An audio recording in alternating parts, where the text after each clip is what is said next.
Time is a river, they say, flowing endlessly from past to present to future.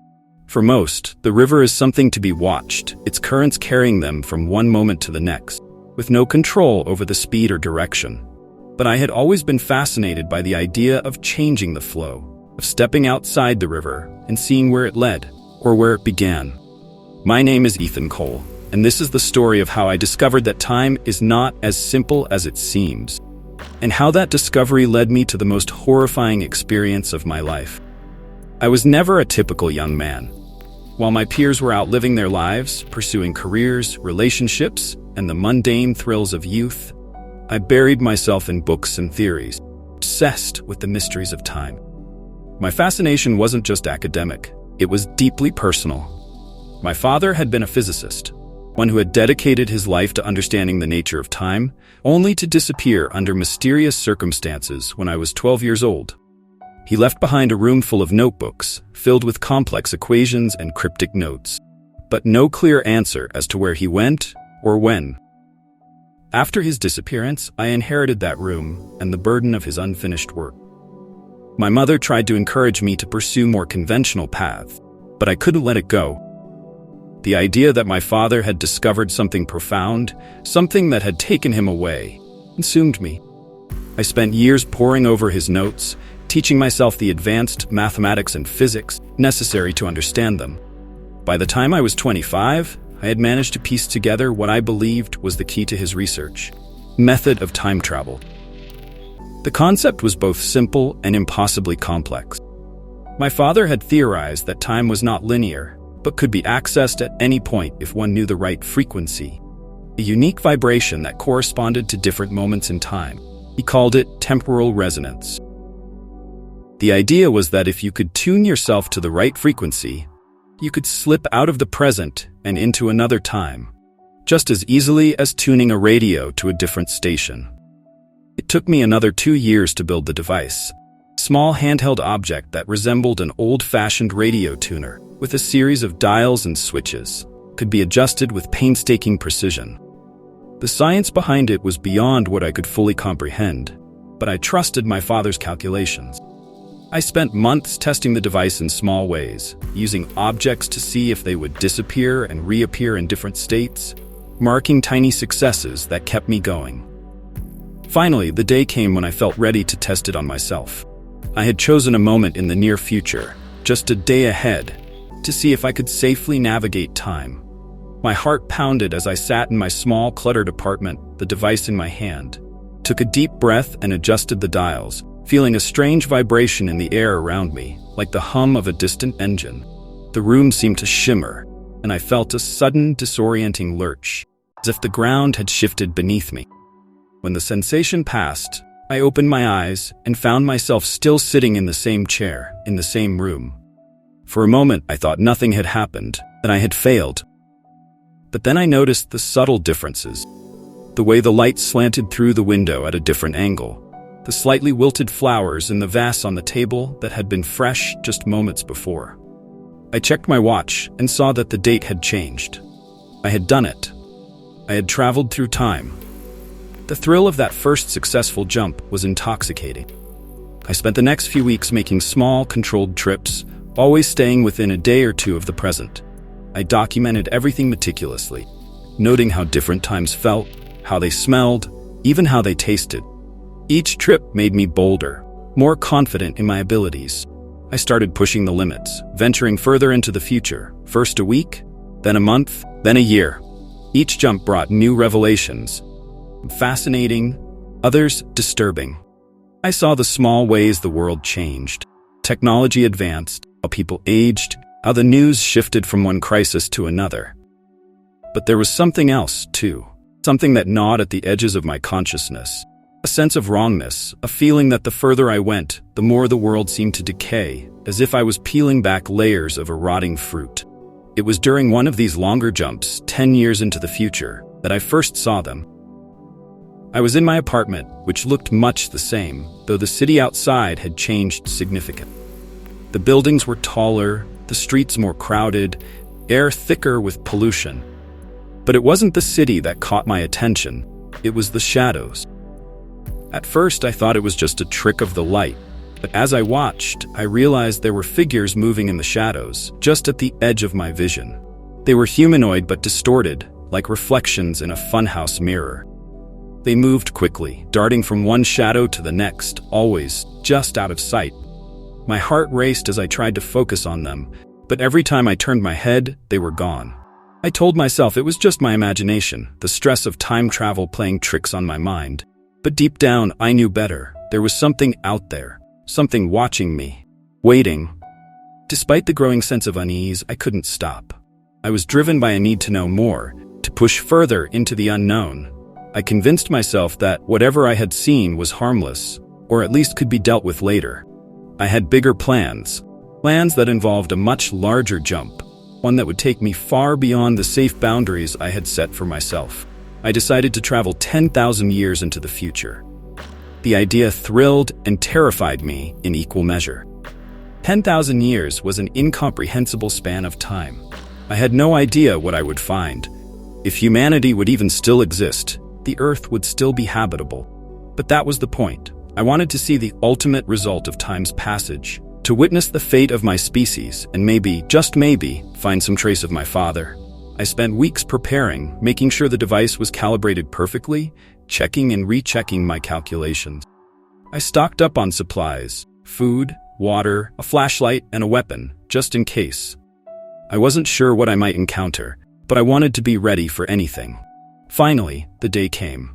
I sat in my chair, the device in my hand, and took a deep breath. I set the dials to the exact frequency I had calculated and felt that familiar vibration in the air. Rooms shimmered, the ground shifted, and I felt that sickening lurch as the present dropped away. When I opened my eyes, I was no longer in my apartment. The first thing that struck me was the silence. The world around me was eerily quiet, as if all the sounds of life had been sucked away, leaving only a hollow, empty stillness. I stood up slowly, taking in my surroundings. I was no longer in my apartment. In fact, I was no longer in any kind of structure at all. Instead, I found myself in the middle of what seemed to be a vast, open landscape. The ground beneath me was a dull, ashen gray, cracked and uneven like the surface of an ancient, dried-up lakebed. There was no vegetation, no sign of life whatsoever, just an endless expanse of barren earth stretching out in all directions. Above me, the sky was a sickly yellow, tinged with shades of orange and red, as if the sun was struggling to break through a thick haze of smoke. The air was thin and dry, making it difficult to breathe, and there was a faint, acrid smell that burned the back of my throat. I turned in a slow circle, searching for any sign of civilization, of humanity. But there was nothing, just emptiness. I reached into my pack and pulled out a small handheld device I had designed to detect electromagnetic signals, radio waves, Wi-Fi, anything that might indicate the presence of technology or communication networks. The screen flickered weakly, then went dark. I tapped it a few times, but it was no use. Whatever was left of the world, it was devoid of any recognizable technology. Panic began to creep in as I realized the full extent of my situation. I was alone, thousands of years in the future, with no idea where I was or how to get back. The device that had brought me here was still in my hand, but I hesitated to use it. What if it malfunctioned? What if it sent me even further into the future, or worse, stranded me in some in-between state, lost forever in the void of time?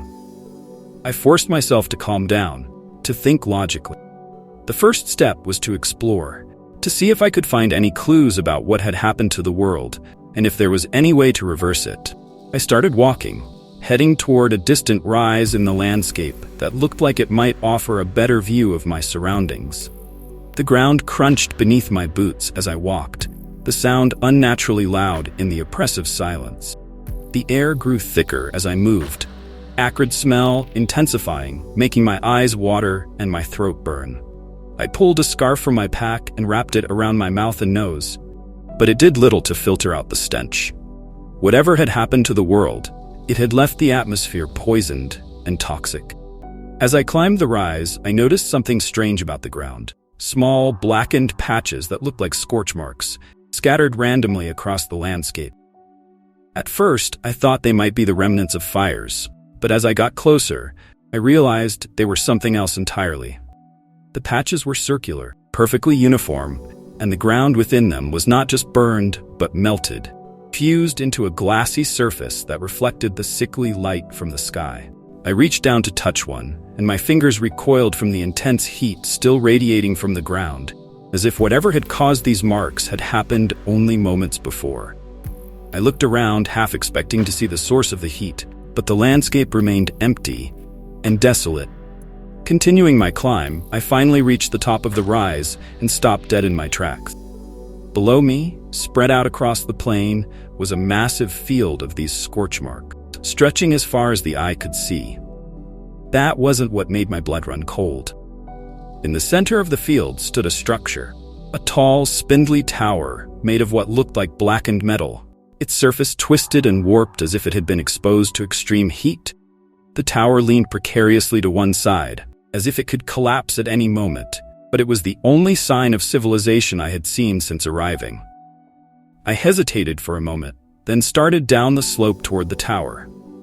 As I got closer, I saw that it wasn't just one tower, but several, clustered together in what must have once been a city or industrial complex. The structures were all in varying states of decay. Some had collapsed completely, their remains scattered across the ground, while others stood like skeletal remains, their surfaces pitted and scarred.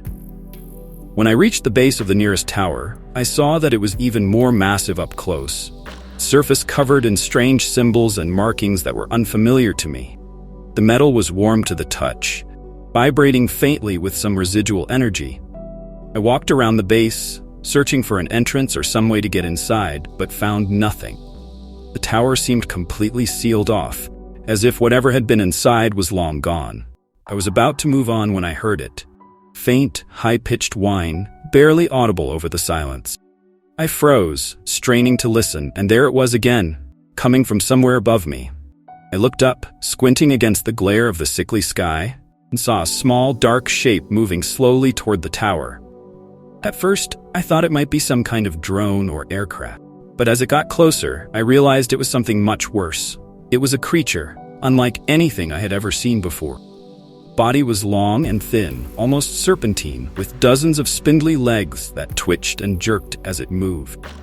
Skin was a mottled gray, slick and shiny like wet leather, and its head was a grotesque mass of eyes and tendrils that writhed and pulsed with every movement. Creature let out a low, rumbling growl as it approached the tower, and I instinctively backed away, my heart pounding in my chest. I had no idea what it was or what it wanted, but every instinct screamed at me to run, get as far away as possible. But I couldn't move, frozen in place by a mix of fear and morbid curiosity. Creature reached the tower and began to climb, its legs digging into the metal with a sickening screech. It moved with a strange, jerky motion, as if it was struggling against some unseen force. As it climbed, I noticed that the air around it seemed to shimmer, distorting the space like a heat mirage. The higher it climbed, the more the tower vibrated, the metal groaning under the strain. Then, without warning, creature let out a piercing screech, and the tower exploded in a shower of sparks and molten metal. I ducked instinctively, raising my arms to shield myself from the debris, but when I looked up, the creature was gone, and the tower was little more than a smoking ruin.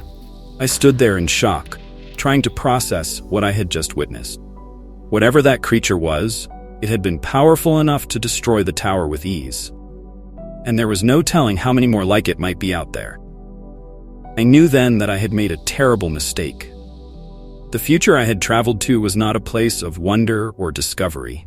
It was a nightmare, a world twisted and broken beyond recognition. And I was trapped here, with no way of knowing if I could ever find my way back. I looked down at the device in my hand, the one that had brought me here. The temptation to use it, to get out of this place as quickly as possible, was overwhelming. But I knew I couldn't just leave. Not yet. I had to understand what had happened to the world, find out if there was any hope left for humanity, or if I was truly alone. Taking a deep breath, I turned away from the ruins of the tower and started walking again, heading further into the desolate landscape. I didn't know where I was going, but I knew I had to keep moving. The future held horrors beyond my imagination, and I had no choice but to face them. I walked for what felt like hours, though it was impossible to tell time in this strange and desolate world. The landscape never seemed to change. The same endless expanse of cracked, ashen earth stretching out in all directions, punctuated only by the occasional ruin of some ancient structure, half buried in the dust. The sky above me remained a sickly yellow, tinged with shades of orange and red, as if the sun was a dying ember struggling to stay lit. The air grew thicker, heavier, with every step, making it harder to breathe. I kept my scarf tightly wrapped around my face, but it did little to filter out the acrid stench that permeated the atmosphere. Despite the oppressive conditions, I forced myself to keep moving, driven by a mix of fear and determination. I had to find something, anything, that could give me a clue about what had happened to the world. There had to be some trace of humanity left, some sign that we hadn't simply vanished into the ether, leaving nothing but ruins and monsters in our wake. As I walked, I began to notice subtle changes in the landscape. The ground became more uneven, with deep cracks and fissures opening up like wounds in the earth. The air grew hotter, and I could feel a faint vibration beneath my feet, as if the ground itself was trembling. I quickened my pace, instinctively heading toward a distant shape on the horizon, a massive structure that loomed like a dark monolith against the sickly sky. As I got closer, I realized that the structure was unlike anything I had seen before. It was enormous, towering over the landscape like a fortress, its walls made of the same twisted, blackened metal as the ruined towers I had seen earlier. But this structure was still intact, its surface smooth and unblemished, with no signs of decay or damage. It was as if it had been built to withstand the ravages of time, a monument to some unknown power. I approached cautiously, scanning the area for any signs of life. There were none. The structure was silent and still, as if it had been abandoned for centuries. But there was something about it that filled me with a deep sense of unease, a feeling that I was being watched, that something inside the structure was aware of my presence. I hesitated at the entrance, a massive door made of the same blackened metal, its surface engraved with strange, intricate symbols that glowed faintly in the dim light. The door was slightly ajar, a narrow crack that seemed to beckon me inside. I reached out, placing my hand on the cool metal, and felt a strange, tingling sensation run through my fingers, like a mild electric shock. The door creaked open a little further, revealing a dark passageway that led into the depths of the structure. Every instinct screamed at me to turn back, to leave this place and never return. But I couldn't. I had come too far, seen too much. There was something inside this structure, something that held the answers I was looking for. Taking a deep breath, I stepped through the door and into the darkness. The passageway was long and narrow, the walls lined with the same glowing symbols that had adorned the door. The air was cooler here, almost refreshing, compared to the stifling heat outside, but it carried a strange metallic scent, set my nerves on edge. The floor beneath my feet was smooth and cold, polished to a mirror-like shine that reflected the faint light from the symbols on the walls. I walked slowly, cautiously, my footsteps echoing in the silence. As I moved deeper into the structure, I began to hear a low hum, barely audible at first but growing louder with every step. It was a deep, resonant sound like the hum of a massive machine, and it seemed to vibrate through the walls and floor, filling the passageway with a palpable energy. The symbols on the walls pulsed in time with the hum, glowing brighter with each vibration, as if they were alive, responding to some unseen force. The passageway opened into a vast chamber, and I stopped in my tracks, overwhelmed by the sheer scale of the space. The chamber was enormous, easily the size of a football stadium, with a high, vaulted ceiling that disappeared into the shadows above. The walls were lined with more of the glowing symbols, their light reflecting off the polished floor, creating a dizzying pattern of shifting colors and shapes. But it was the center of the chamber that drew my attention. A massive, cylindrical structure that rose from the floor like a giant pillar, its surface covered in the same blackened metal as the walls and doors. The cylinder pulsed with the same energy that filled the chamber, its surface shimmering with a strange liquid light. It was as if the metal was alive, constantly shifting and changing, like a living organism trapped in a state of perpetual transformation. I approached the cylinder cautiously, my heart pounding in my chest.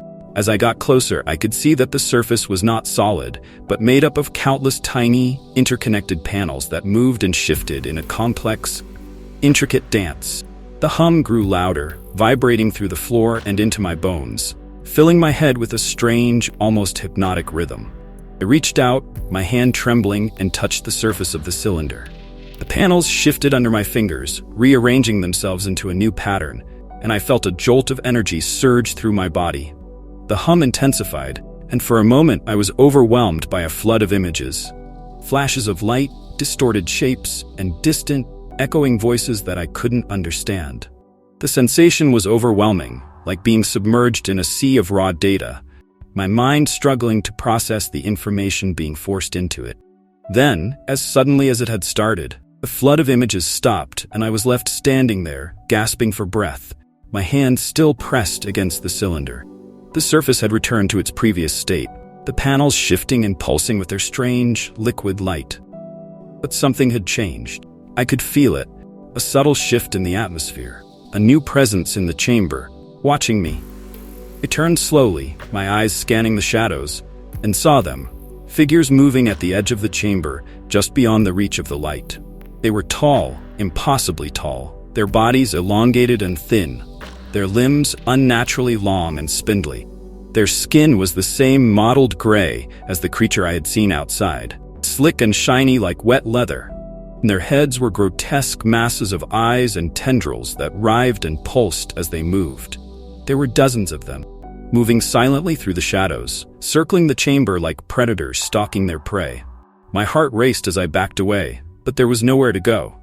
The passageway I had come through was gone, sealed off by a smooth, featureless wall that had appeared as if by magic. I was trapped. Figures moved closer, their movements slow and deliberate, as if they were savoring the moment, drawing out my fear. I could feel their eyes on me, watching, analyzing, and I realized with a sickening certainty that they were intelligent, far more intelligent than anything I had encountered before. These creatures were not mindless beasts. They were something else entirely, something far more dangerous. The hum grew louder, vibrating through the chamber, and the cylinder behind me began to glow brighter, its surface pulsing with a frenetic energy. The creatures stopped, their heads tilting in unison as if listening to some silent command.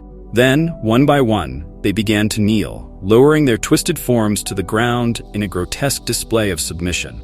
I watched in horror as the cylinder began to change, panels shifting and rearranging themselves into a new pattern.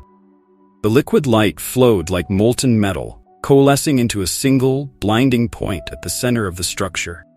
The hum reached a deafening crescendo, and the light exploded outward, filling the chamber with a blinding radiance that forced me to shield my eyes. When the light faded, the cylinder was gone, replaced by a new figure, tall, regal form that stood at the center of the chamber, bathed in a soft, golden glow. The figure was humanoid, body slender and graceful, draped in flowing robes that seemed to shimmer with an inner light. Its face was obscured by a hood, but I could see the faint outline of delicate features and a pair of piercing eyes that glowed with a cold, unearthly light. The figure raised a hand, and the creatures around it rose to their feet, their heads bowed in reverence. I could feel the weight of its gaze on me, and a deep, primal fear took hold, paralyzing me in place. This was no ordinary being.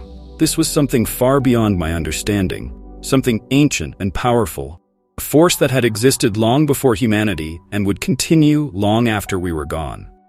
The figure spoke, its voice a soft, melodic whisper that seemed to resonate in the very air around me. The words were in a language I didn't understand, but their meaning was clear. Question, a demand for answers. It wanted to know why I was here, why I had come to this place. I struggled to speak, my throat dry and tight with fear. I'm just a traveler, I managed to say, my voice trembling. I came here by accident. I didn't mean to disturb you. The figure tilted its head, as if considering my words. Then it spoke again, and this time I understood. You are not the first, it said, its voice echoing in my mind. Others have come before you, seeking knowledge, seeking power. They too were unprepared for what they found. I swallowed hard, trying to keep my voice steady. What happened to them? Figure's eyes glowed brighter, and I felt a cold chill run down my spine.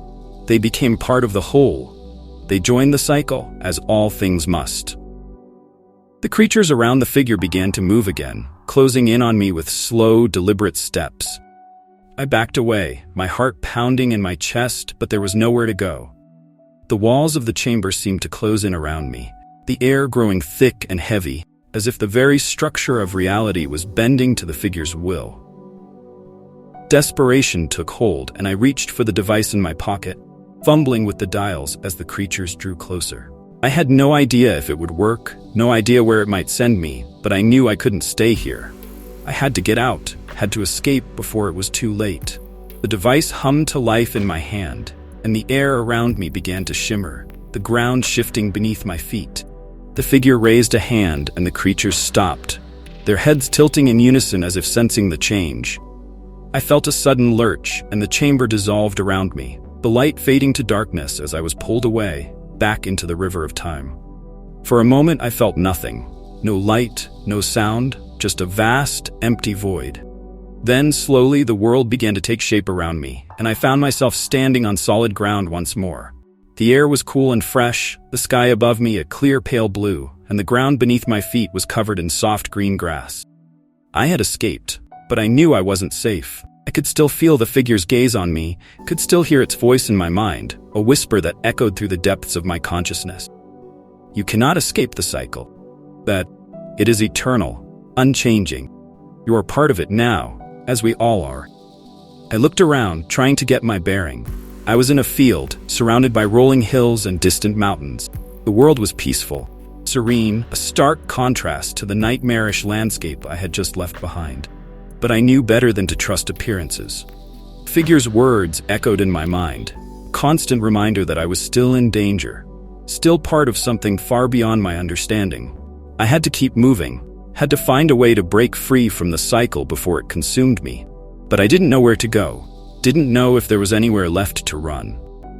Taking a deep breath, I started walking, heading toward the distant mountains. The future was still a mystery, and I was determined to unravel it, no matter the cost. But as I walked, I couldn't shake the feeling that I was being watched. Figure was still out there, waiting, biding its time. The cycle had begun, and there was no turning back. The peaceful field stretched endlessly before me, a deceptive calm that did little to ease the turmoil churning inside my mind. Figure's words echoed in my thoughts, their meaning still unclear but laden with an ominous weight that I couldn't shake. The serenity of this new place felt like a cruel joke, a temporary respite before the next wave of horrors crashed down upon me. I knew I had to keep moving, had to find out more about this future, even if every step brought me closer to the abyss. Mountains in the distance were my only landmark, and I set my course toward them, hoping that from their heights I might get a better sense of where or when I was. The device in my pocket was my lifeline, but it was also a trap. Each jump felt more precarious than the last, as if the threads of time were unraveling with every leap I took. But I had no choice. I was in too deep, and the only way out was forward. As I walked, I noticed subtle changes in the landscape. The grass, which had seemed vibrant and lush at first, began to take on a sickly hue, the green fading to a dull, unhealthy yellow. The air, once cool and refreshing, grew thick and humid, pressing down on me like a heavy blanket.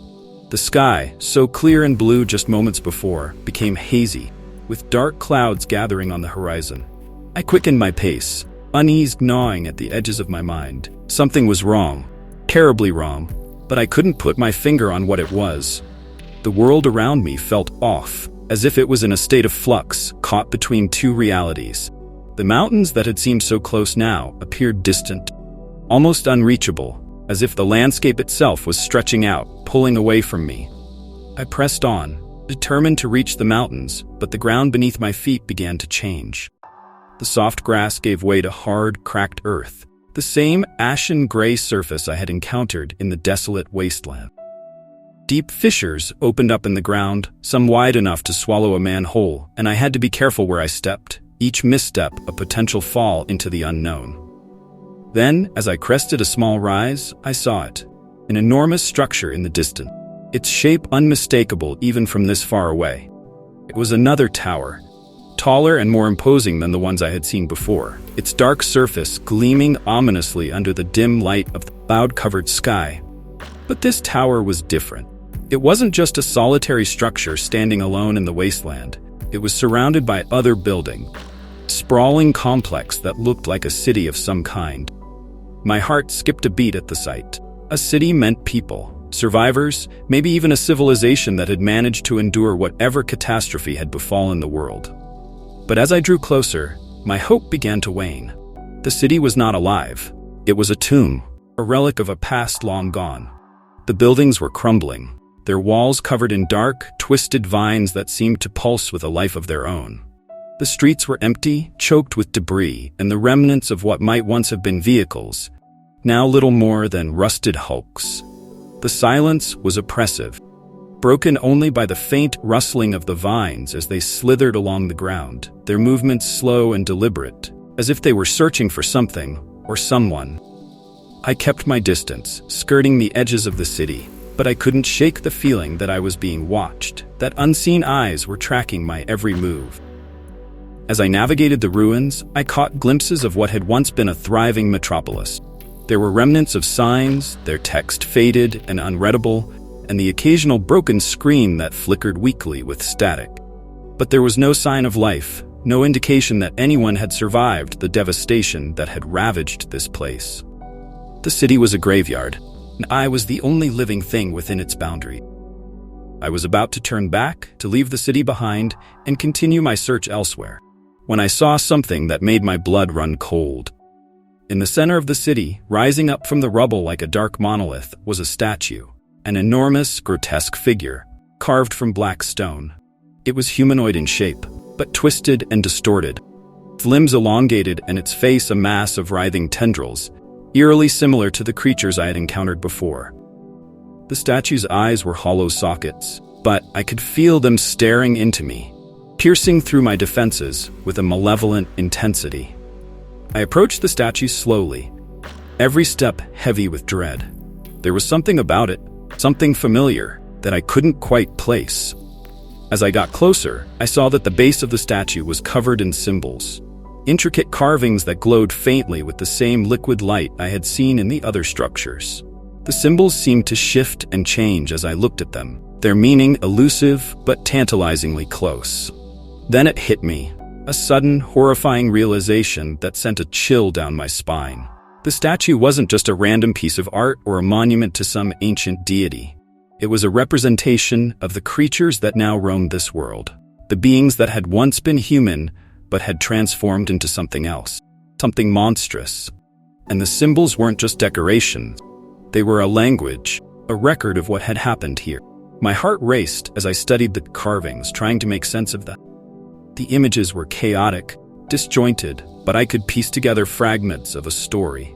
There were scenes of people, humans, living normal lives, working, playing, building their civilization. Then came the change, a shift in the balance of power. The humans were no longer alone. They were joined by the creatures, their forms slowly changing, becoming more and more twisted, with each passing moment. Final scenes were the most disturbing. The humans and creatures were no longer separate. They had merged into one, their forms intertwined in a grotesque dance of flesh and metal, their bodies fused together in a horrifying symbiosis. The city was no longer a place of life and industry. It had become a breeding ground for these abominations, a factory churning out new horrors with each passing day. I stumbled back, my mind reeling from the implications of what I had just seen. This was the future, humanity's future. We hadn't just been wiped out, we had been transformed, twisted into something unrecognizable, something monstrous. And it wasn't just this city. This was happening everywhere, across the entire world. The creatures were the next stage in evolution, a new form of life that had supplanted humanity and claimed the earth as their own. The worst part was yet to come.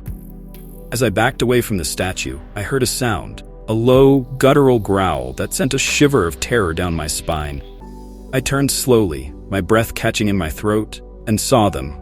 Dozens of the creatures, emerging from the shadows, their eyes glowing with a cold, predatory light.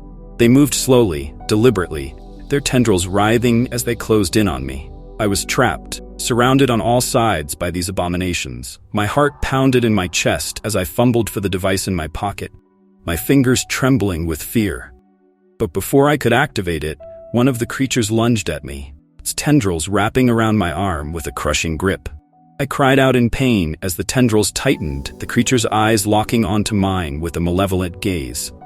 In that moment, I felt something strange, a connection, a link between my mind and the creature's. Images flooded my thoughts, memories that weren't my own. I saw flashes of a time long past, when the world was still whole and humanity ruled unchallenged. I saw the experiments, the genetic modifications, the desperate attempts to push the boundaries of human evolution. And I saw the moment it all went wrong, when the line between human and monster blurred, and the world was plunged into chaos. Creatures were us, the end result of our own hubris. We had created them, and in doing so, we had sealed our own fate. The realization hit me like a punch to the gut, and I felt a wave of nausea. This was the future I had traveled to see. Future where humanity no longer existed, replaced by the very monsters we had unleashed upon ourselves. But there was more. As the creature tightened its grip, I felt a deeper connection, a dark, insidious presence that lurked behind the creature's minds. It was the figure, the being I had encountered in the chamber, the one that had spoken of the cycle. It was the true master of this world, the architect of our destruction, and it had been watching me, guiding me to this moment. The creature's grip loosened slightly, and I felt the figure's voice echo in my mind once more. "You see now," it whispered, "the truth of what you are. The cycle is eternal, and you are a part of it. You cannot escape your fate." I wanted to scream, to fight back, but the figure's will was too strong. The creature's tendrils wrapped around me, pulling me closer, and I knew that I was about to become one of them. Another twisted abomination in a world gone mad. But then, at the last moment, I felt a surge of defiance. This wasn't how it was going to end. Not like this. With a final, desperate effort, I activated the device in my pocket, twisting the dials as quickly as I could. The air around me shimmered, and the creature's grip faltered, its tendrils loosening as the world began to dissolve around me. The last thing I saw before the jump was the figure's eyes, glowing with a cold, malevolent light. And then the world went dark. When I opened my eyes, I was somewhere else, lying on the ground in a place that was both familiar and alien. The air was cool and fresh, the sky above me clear and blue, but the ground beneath me was cracked and dry, and the distant mountains were shrouded in a thick haze. I had escaped, for now, but I knew that the figure was right. The cycle was eternal, and I was still a part of it. No matter where I went, no matter how far I traveled through time, the horrors of the future would always be with me, a shadow that I could never outrun. Taking a deep breath, I got to my feet and looked around. The world was different, but the sense of dread was the same. I had to keep moving, had to find a way to break free from the cycle, or it consumed me completely. But as I walked, I couldn't shake the feeling that I was being watched, that the figure was still out there, waiting, biding its time. Future was a nightmare, and I was trapped in its endless loop, a prisoner of my own curiosity and ambition. The only question now was how long I could survive before the cycle claimed me once and for all. The world around me was different yet again, but the changes no longer filled me with the same sense of wonder, curiosity they once had. Instead, they deepened the pit of dread in my stomach, a gnawing fear that twisted into something far darker with each step I took. I had escaped the immediate danger, but I knew I wasn't safe. Figure's words haunted me, its promise that the cycle was eternal and that I was now a part of it.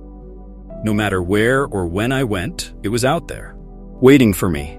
The landscape was barren, a wasteland of cracked earth and twisted, lifeless trees that stretched toward a pale, washed-out sky. The air was cooler here, almost cold, and I could see my breath as I walked, a thin mist that lingered in the stillness before dissipating into the ether. The silence was absolute, oppressive, as if the world itself was holding its breath, waiting for something to happen. I trudged forward, each step heavy with exhaustion, both physical and mental. My body ached from the strain of my encounters, and my mind was fraying at the edges. the weight of what I had seen pressing down on me like a vice. I felt like I was losing myself, my thoughts becoming jumbled and incoherent, slipping away like grains of sand through my fingers. The landscape blurred as I walked, the edges of reality warping and distorting, as if the world itself was unraveling. I shook my head, trying to clear my vision, but the blurriness persisted, growing worse with each passing moment. The ground beneath my feet seemed to shift and buckle, and I stumbled, barely catching myself before I fell. Panic welled up inside me. Was this real? Was any of it real? Couldn't tell anymore. The lines between reality and nightmare had blurred to the point where they were indistinguishable, and I no longer trusted my own senses. Every shadow seemed to move, every sound was amplified to a deafening roar, and the air itself seemed to throb with a pulsing, unnatural energy. I had to stop, had to get a grip on myself before I lost it completely. I sank to my knees, clutching my head as I tried to block out the chaos swirling around me. But the harder I tried to focus, the more the world seemed to dissolve, slipping away like a dream upon waking.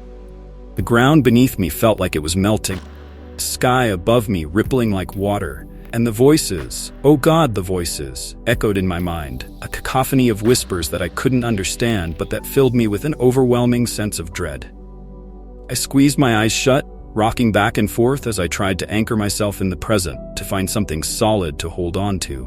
But there was nothing, just the growing madness that threatened to swallow me whole. I was adrift, lost in time and space, with no way to tell where I was or what was real.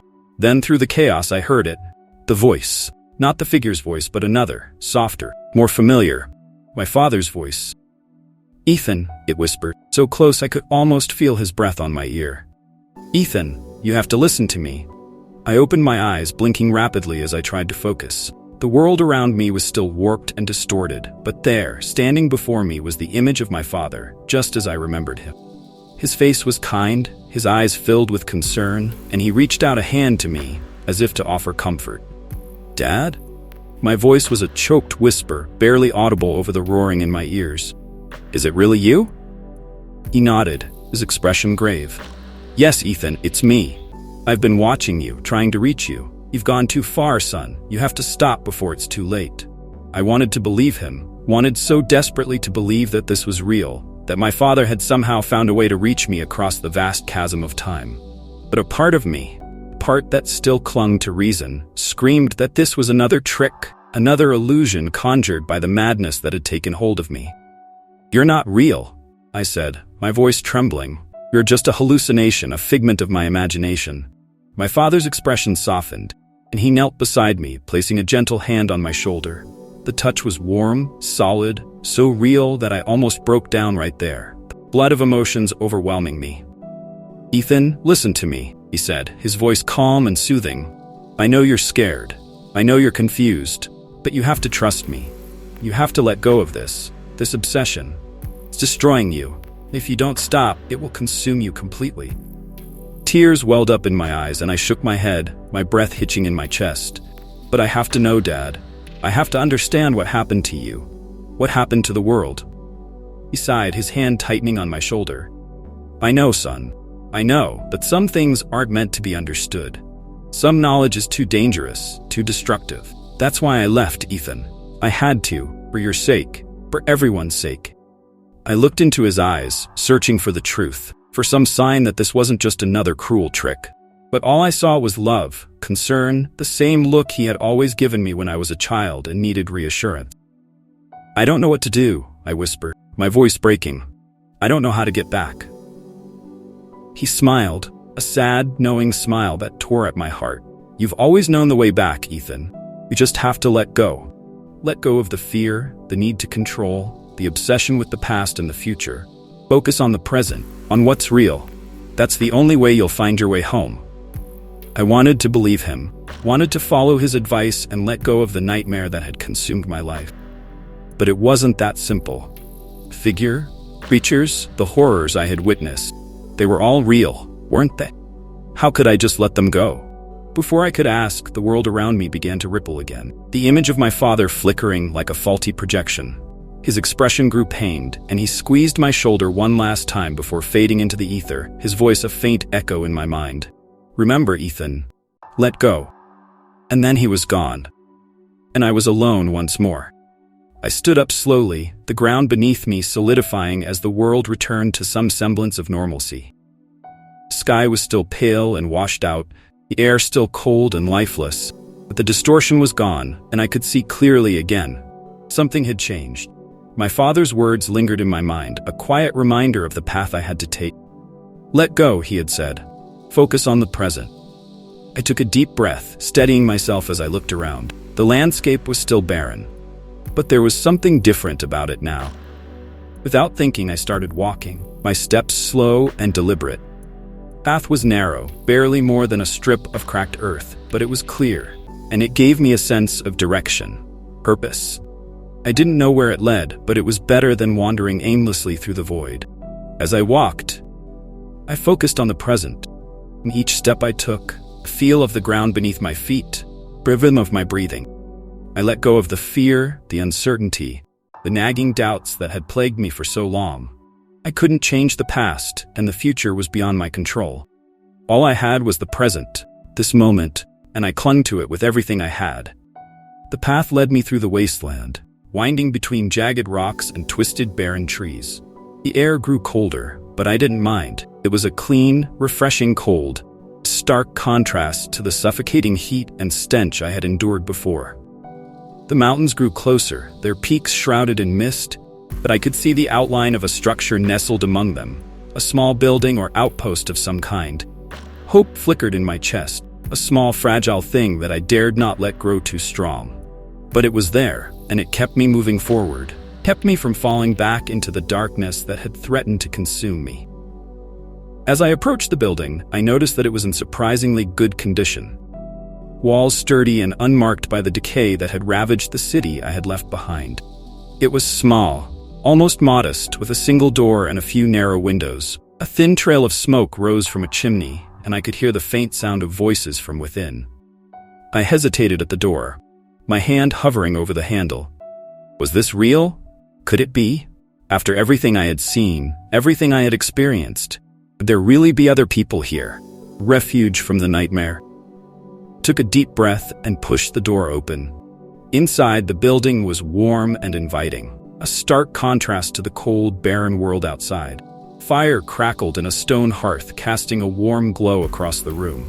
There were people, real, living people, sitting around a table, their faces lit with the soft light of the fire. They looked up as I entered, their expressions a mix of surprise and concern. "Are you lost, stranger?" one of them asked, a middle-aged man with a kind face and weary eyes. I opened my mouth to speak, but the words caught in my throat. How could I explain what I had been through, what I had seen? How could I make them understand the horrors that lurked just beyond the mountains, waiting to consume us all? But before I could say anything, the man stood and approached me, his hand outstretched. "It's all right," he said softly. "You're safe here. Come, sit by the fire and rest. We'll take care of you." Something in his voice, in the warmth of his gaze, made me believe him. For the first time in what felt like an eternity, I allowed myself to relax, to let go of the fear and the tension that had gripped me for so long. I took his hand, and he led me to the table, where the others made room for me, offering food and drink. As I sat there, the warmth of the fire seeping into my bones, I felt something I hadn't felt in a long time. The nightmares of the future still lingered at the edges of my mind, but they seemed distant now, a shadow that couldn't reach me here. Maybe my father had been right. Maybe the key to surviving this was to let go, focus on the present, and not let the horrors of the past or the future consume me. But even as I tried to believe that, I couldn't shake the feeling that this peace was only temporary, that the figure's words would come back to haunt me. The cycle was eternal, and though I had found a brief respite, I knew deep down that it wasn't over. I had escaped, for now, but the shadows were still out there, waiting for me to slip, to fall back into their grasp. And when that happened, I knew there would be no escape. The warmth of the fire and the company of the others lulled me into a sense of calm I hadn't felt in what seemed like years. It was a strange feeling, to be surrounded by people again, to hear their voices and share in their conversation.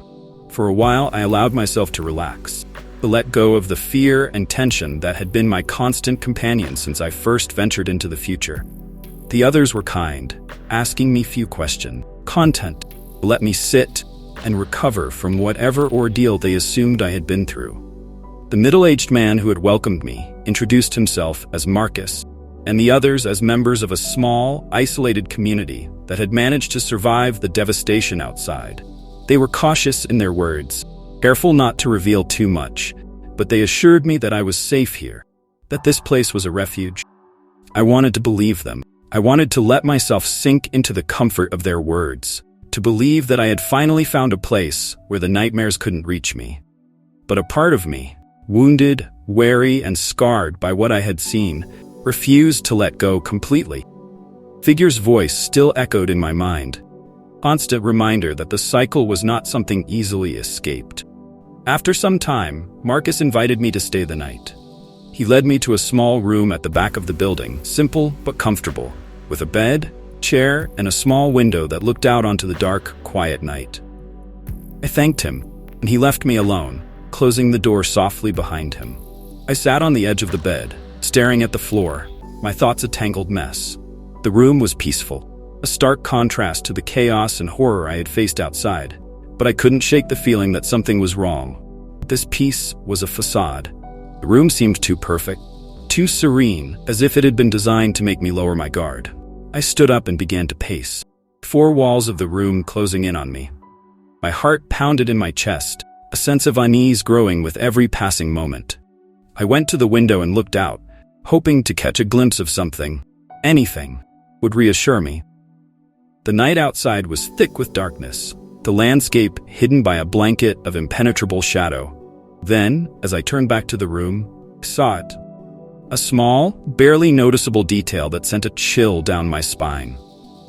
Crack in the wall, just above the bed, tiny but unmistakable.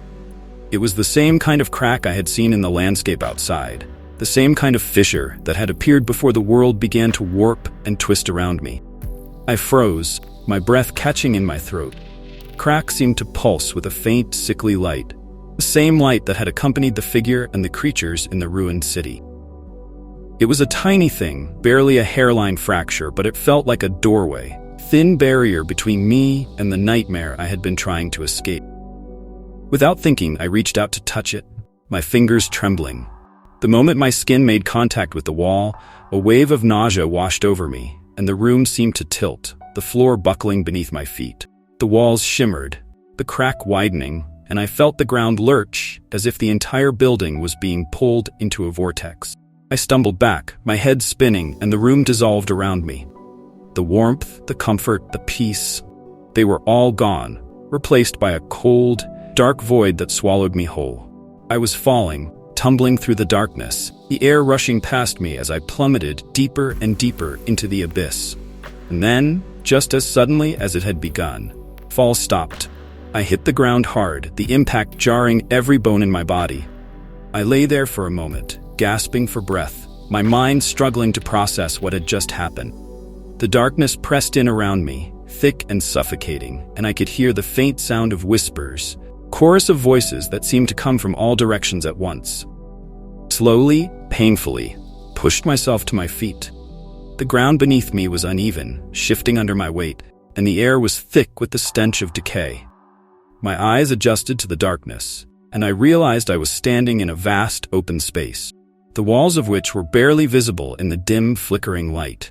The whispers grew louder, more insistent, and I turned in a slow circle, trying to find the source. And then I saw them, figures emerging from the shadows, their forms twisted and grotesque, their eyes glowing with a cold, malevolent light. They were the creatures, the same beings I had encountered in the ruined city. But there were more of them now, dozens, maybe hundreds, all moving toward me in a slow, deliberate march. Panic seized me, and I fumbled for the device in my pocket, my hands shaking so badly I could barely keep hold of it. But before I could activate it, a voice cut through the darkness, freezing me in place. "You cannot escape." The figure stepped out from the shadows, its form tall and regal, draped in the same flowing robes I had seen before. Its face was still obscured by a hood, but its eyes, those piercing, unearthly eyes, bored into me, pinning me in place with their intensity. "You are part of the cycle now," the figure said, its voice soft and melodic, yet filled with a power that resonated in the very air around us. "You cannot break free, no matter how far you run, no matter how many times you try to hide." I shook my head, backing away, the device clutched tightly in my hand. No, this isn't real. You're not real." The figure tilted its head, almost as if it was amused by my defiance. "Oh, but it is real, Ethan. More real than you could ever imagine. You have seen the truth, glimpsed the reality that lies beneath the surface. And now, you must accept your place in it." The creatures moved closer, their eyes glowing with an eerie light, their tendrils writhing as they reached out toward me. I felt the walls closing in, the ground shifting beneath my feet, and the darkness pressing down on me, suffocating me. "No," I shouted, raising the device. "I won't let you take me." The figure's eyes flashed, and I felt a sudden, overwhelming force grip me, pulling me toward it. The device slipped from my hand, clattering to the ground, and the creatures were upon me, their tendrils wrapping around my limbs, holding me in place. "You cannot fight the inevitable," figure said, voice a whisper in my mind. "The cycle must continue. It is the nature of existence, the balance of all things." I struggled, trying to break free, but the more I fought, the tighter their grip became. The darkness closed in, the air thick with the stench of decay, and I could feel my mind slipping, the last remnants of my sanity unraveling like a thread being pulled from a frayed cloth. And then, just as the darkness was about to consume me, the figure stepped forward, hand outstretched. "Accept your fate, Ethan," whispered. "Embrace the cycle, and you will find peace." In that moment, I understood. The cycle wasn't just a loop, a never-ending repetition of events. It was a force, an entity, something far beyond my comprehension. It had no beginning and no end. It simply was, and it had drawn me into its grasp, weaving me into the fabric of its existence. There was no escape. The cycle would continue, with or without me, and my role in it had been determined long before I had ever set foot in the future. With a final, shuddering breath, I let go. The struggle ceased, the resistance melted away, and I surrendered to the darkness, to the cycle, to the inevitability of my fate. The figure's eyes glowed brighter, and I felt a strange sense of calm wash over me, a warmth that spread through my body, easing the fear, pain, the madness. Creatures released me, their tendrils retracting, and I fell to my knees, ground beneath me solid and unyielding. The whispers grew louder, a chorus of voices that filled my mind, my soul, and I knew, without a doubt, that I was no longer alone. I was part of something greater, something ancient and powerful, something that transcended time and space. The figure knelt before me, its hand still outstretched, and I reached up, my fingers brushing against its palm. The moment our skin touched, a blinding light enveloped me, and I felt myself being pulled away, not into darkness, but into a vast, infinite expanse of light and energy, a place where time had no meaning, where the cycle flowed in perfect harmony. And then, everything faded. When I opened my eyes, I was standing in my apartment, the device still in my hand, the room exactly as I had left it before I made my first jump. The sun was setting outside, casting a warm golden light through the window, and everything seemed normal, peaceful. But I knew better. I knew that the cycle was still there, lurking just beneath the surface, waiting for its next turn, its next victim. I looked down at the device, at the dials and switches that had brought me to this point, and I knew what I had to do. With a final, resolute breath, I placed the device on the table, turned, and walked out of the apartment, leaving it behind. I didn't look back. I knew now that there was no escape, no way to break free from the cycle. But I also knew that I didn't have to be its prisoner, didn't have to let it control me. Future was uncertain, the past unchangeable, the present was mine. And for now, that was enough.